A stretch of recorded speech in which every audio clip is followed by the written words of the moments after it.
As China's economic and political influence in Nepal has grown in recent years, there have been concerns that this increased presence may have negative consequences for the country.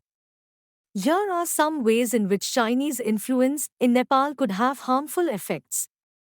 Number 1. Dependence on China.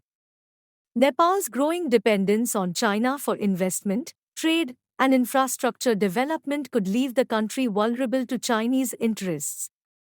This could undermine Nepal's independence and ability to make decisions based on its own interests and priorities.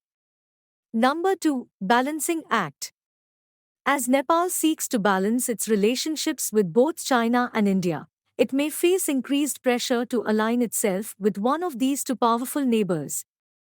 This could undermine the country's ability to act as an independent actor and make decisions based on its own interests. Number 3. Environmental Impact. Some of the large-scale infrastructure projects funded by China in Nepal, such as hydropower plants, could have significant environmental consequences. This could harm the country's ecosystems, wildlife, and natural resources, and potentially have negative effects on its tourism industry and local communities. Number 4. Cultural Impacts.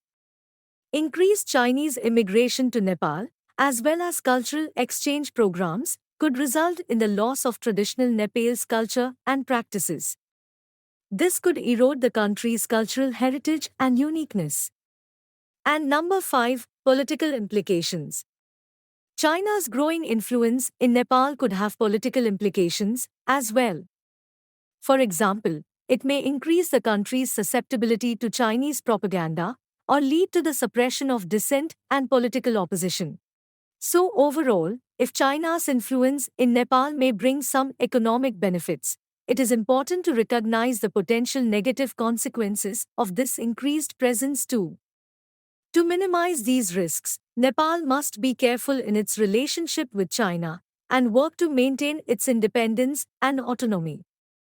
Always remember, in the world of geopolitics, there is no permanent enemy and not permanent friends. The only thing that is permanent is your own interest.